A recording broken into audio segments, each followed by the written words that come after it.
दोस्तों, आपके दिमाग में भी कभी ना कभी यह सवाल जरूर आया होगा कि ईश्वर है या नहीं। तो चलिए जानते हैं आज की इस कहानी के माध्यम से बुद्ध ने क्यों कहा कि ईश्वर नहीं है। लेकिन इससे पहले हमारी आपसे विनम्र विनती है, हमारे चैनल को जरूर सब्सक्राइब कर दें। आपका हर सब्सक्राइब हमारे लिए बहुत मायने रखता है। तो चलिए आगे बढ़ते हैं। गौतम बुद्ध से एक सवाल अक्सर पूछा जाता था कि ईश्वर है या नहीं, और हर बार बुद्ध एक अलग जवाब देते थे। ईश्वर के बारे में पूछा गया यह सवाल आज भी पहेली है और बुद्ध के समय में भी पहेली ही था।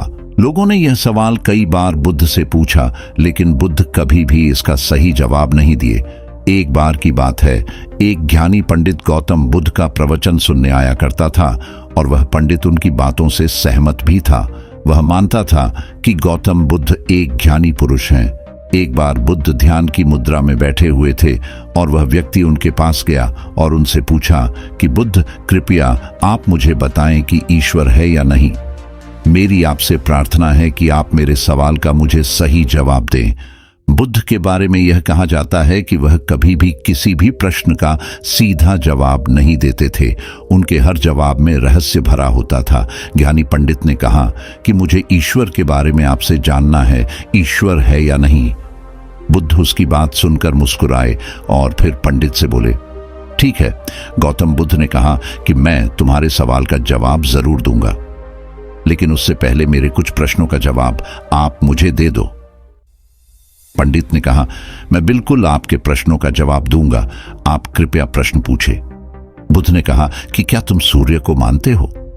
पंडित ने बुद्ध की तरफ देखा और कहा कि यह किस प्रकार का प्रश्न है? मैं छोटा बच्चा हूं, आप जो मुझसे बच्चों वाला प्रश्न पूछ रहे हैं। सूर्य तो साक्षात प्रकट होता है और पूरी दुनिया को रोशनी देता है। धरती पर रहने वाले हर जीव को सूर्य से ऊर्जा प्राप्त होती है। सूर्य को तो हम रोज ही देखते हैं। बुद्ध ने उनसे कहा कि ईश्वर के होने के बारे में प्रश्न कहां से आया, क्योंकि जिस प्रकार सूर्य हमारे सामने है उसके होने का कोई प्रश्न नहीं होता। तब ईश्वर के लिए यह सवाल क्यों उठा? ईश्वर को मानने की क्या आवश्यकता है? इसका मतलब तो यह हुआ कि आपके मन में कहीं ना कहीं ईश्वर के प्रति संदेह है, क्योंकि ईश्वर सूर्य की तरह आपके सामने नहीं है। आप ईश्वर को भी बुद्धि से ढूंढने के लिए निकले हो और बुद्धि केवल उन्हीं बातों को मानती है जो उसके सामने दिखाई देता है, और ईश्वर कभी भी आपको प्रत्यक्ष रूप में सामने दिखाई नहीं देगा। अगर दिख जाए तो वह ईश्वर नहीं होगा। गौतम बुद्ध ने कहा कि तुम ईश्वर को मानते हो या नहीं। असल में यह प्रश्न ही गलत है, और गलत प्रश्न का सही उत्तर कैसे दिया जा सकता है? इसलिए अगर इस गलत प्रश्न के पूछे जाने पर और अगर किसी के उत्तर दिए जाने पर, तो वह उत्तर भी इस प्रश्न की तरह ही गलत होगा। पंडित बुद्ध की बात सुनकर थोड़ा भ्रमित सा हो गया। उसने कहा कि बुद्ध, आप किस तरह की बातें कर रहे हैं? मुझे कुछ समझ नहीं आ रहा है। बुद्ध ने कहा, अगर मैं तुम्हें सीधे शब्दों में बताऊं तो इसका मतलब यह है कि ईश्वर को माना नहीं बल्कि जाना जा सकता है। अगर तुम मुझसे यह प्रश्न करते कि मैं ईश्वर को जानना चाहता हूं तो मैं तुम्हारी मदद कर सकता था, और जिस दिन तुम ईश्वर को जान जाओगे उस ईश्वर की व्याख्या तुम सीधे कभी नहीं कर पाओगे। लेकिन लोगों को ईश्वर के दर्शनों का स्वाद चखने में मदद जरूर कर सकते हो। तुम कभी अपना अनुभव किसी को दे नहीं सकते हो, लेकिन किसी को अनुभव कराने में सहायता जरूर कर सकते हो। दोस्तों, आपने बुद्ध के जीवन की कितनी कहानियां, किस्से सुने होंगे। वहां आपने देखा होगा कि बुद्ध ने कभी भी ईश्वर के बारे में स्पष्ट नहीं कहा, और इसकी वजह से कई बार बुद्ध के ऊपर उंगलियां भी उठी। लोगों ने यहां तक कहा कि बुद्ध कुछ भी नहीं जानते, क्योंकि बुद्ध इस तरह के प्रश्नों का ठीक से उत्तर कभी नहीं देते थे। गौतम बुद्ध इस तरह के प्रश्नों से हमेशा बचा करते थे, क्योंकि ईश्वर और आत्मा के संबंध में कोई उत्तर दिया ही नहीं जा सकता है, और अगर कभी देना भी पड़े तो वह उदाहरण के माध्यम से उसे समझाने का प्रयास करते थे, क्योंकि ईश्वर और आत्मा के संबंध में कोई उत्तर दिया ही नहीं जा सकता है। यह संभव ही नहीं है, और मेरा यह मानना है कि बुद्ध को सचमुच ज्ञान प्राप्त हुआ था।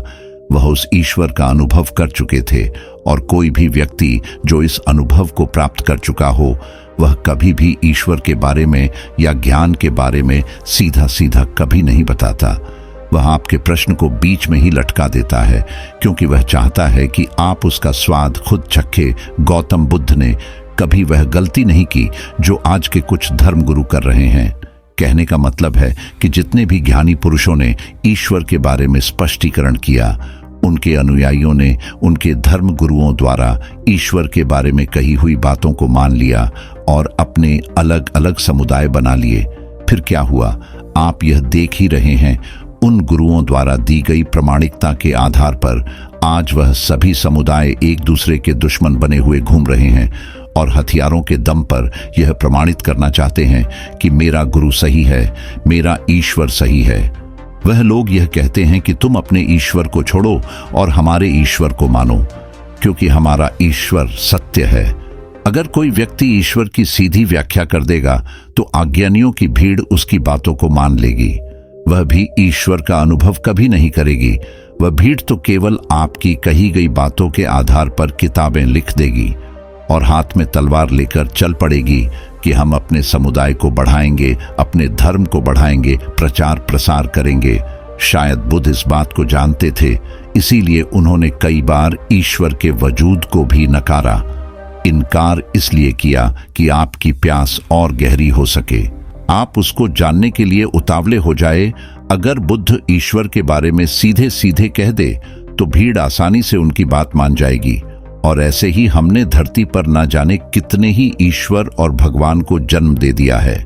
ऐसा लगता है कि ईश्वर ने मनुष्य को नहीं बनाया, बल्कि मनुष्य ने ईश्वर को पैदा किया है। तो दोस्तों, गौतम बुद्ध की कहानी से हमें क्या शिक्षा मिलती है कि भगवान को मानना नहीं बल्कि जानना चाहिए और उसका अनुभव लेना चाहिए।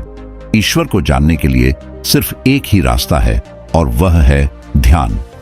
ध्यान में जितनी गहराई से जाओगे उतना ही तुम्हारा ईश्वर के प्रति अनुभव होता चला जाएगा और तुम्हारे सभी प्रश्नों के उत्तर भी तुम्हें मिल जाएंगे।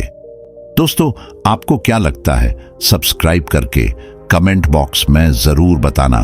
धन्यवाद।